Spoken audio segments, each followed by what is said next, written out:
So, my theory that Chaika is a homunculi kind of proved to be wrong with this week's episode. I was close, though. I was pretty freaking close, because, I mean, they were talking about clones in this episode, like how they were cloning Phala, they were cloning these magical beasts and doing test experiments to make soldiers out of them, and then it eventually led into how Emperor Gas was actually abducting children, kidnapping orphans, and altering their memories to where they would think that they are the daughter of the Emperor. So, I was pretty close, but I fell short. But anyways, this week's episode, with that entire reveal, we find out the truth behind Chaika. All Chaikas have their memory altered to where they think they are the daughter of the Emperor.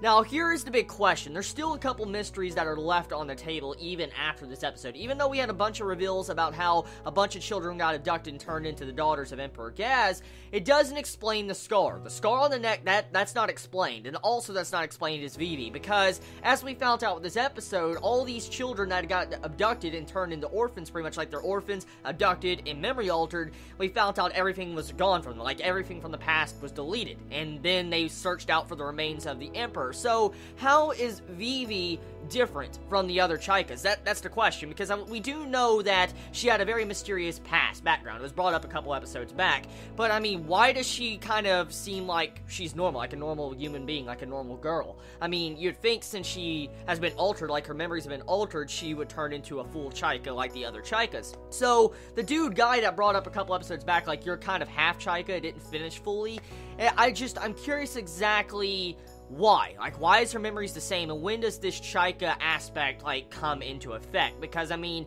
if the memories are altered since the very beginning, we saw a bunch of people getting turned into Chaika. We saw a lot of children all in this big, like, circular room. That was a lot. There's, like, a mini army of Chaikas, but the point of it is, like, from what I understand, is that they alter the memories and instantly turn them into Chaikas. So why is Vivi different? So many questions around that. Why is she different?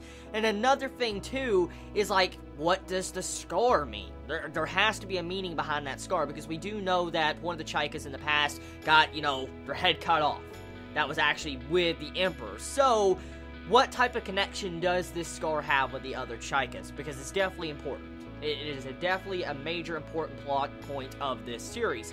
Now, besides that entire bit, I wonder what type of decision Chaika is going to do now that she found out the truth about supposedly her father. Because as we know, her entire goal has been to gather all the remains, the Emperor's remains, and then, bury her father. But now that Chaika knows that it's not really her father, she's been brainwashed and her memory's been altered, I wonder what decision Red Chaika and White Chaika is going to do, let alone what Vivi's going to do, because, I mean, she's definitely going to have a major role to play overall in the series if she technically is, like, half Chaika. So, yeah, another question I have, too, is why would they, like, install different objectives inside of each different Chaika? Like, I mean, from what we found out was, each Chaika was given a different objective. As we know, Red Chaika wants to get, like, vengeance. We have our White Chaika that wants to just bury, the remains of her father. So, why would Gaz go out of his way to make different objectives, like sub-objectives for these different Chaikas? Why? Like, a major question. That's why I had my homunculi theory, or some form of clone theory, to where all the Chaikas either are going to fuse into one being, or maybe they're going to collect all the remains and make, Emperor Gas come back to life, which is still possible, because we don't know why the Chaikas are really gathering the remains at the moment, but it's pretty obvious most likely the Emperor will come back with this entire bit, or at the very least come back through Chaika, or that mysterious girl that was introduced with this week's episode. Speaking of that mysterious girl, from what I understand is it's like this mage that, the Emperor Gaz ordered to go to the island and take all the magic equipment and stuff.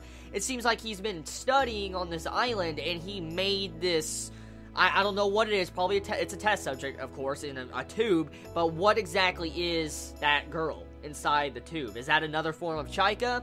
Who is that? Is that the real daughter of the Emperor? Is that the Emperor himself? I mean, a lot of questions around that, and definitely Chaika is going to have a major role to play with that, since that girl said, oh, Chaika, and she started reacting to it.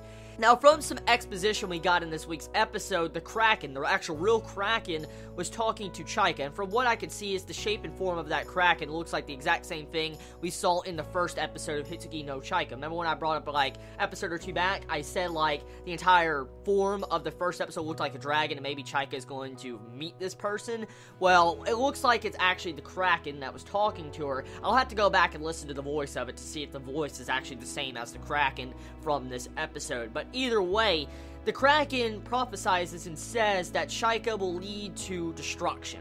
Like, she's the keystone of destruction. So what exactly is this? And there's other mysteries that are popped up. I mean, the Emperor Gaz seemed to have floating fortresses before floating fortresses existed. So he had advanced technology that nobody had at the time. So a lot more mysteries are being brought up with this week's episode, and I'm just curious. Because a bunch of Chibits told me last week that this series is only going to be like 11 or 10 episodes, or even 12 episodes. It's going to be just that amount of episodes for the series. And I'm curious, like, is this going to get completed? Like, I mean, will it get completed this season? Or are they going to make an anime original ending? Or are we going to have a cliffhanger? Because, I mean, 11 episodes doesn't seem like it's enough to really conclude this in a proper fashion. I'm just going to be honest from my perspective as an anime-only watcher. Because from judging by all the setup and the foreshadowing and stuff like that, there's just way too much stuff here to be answered in just like a couple episodes, like 6 episodes from now.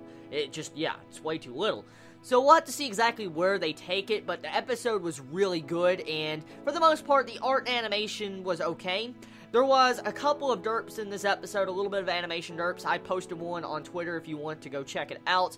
But either way, love you all so much. You have a wonderful day or night, wherever you live. Please be safe. Chibi out.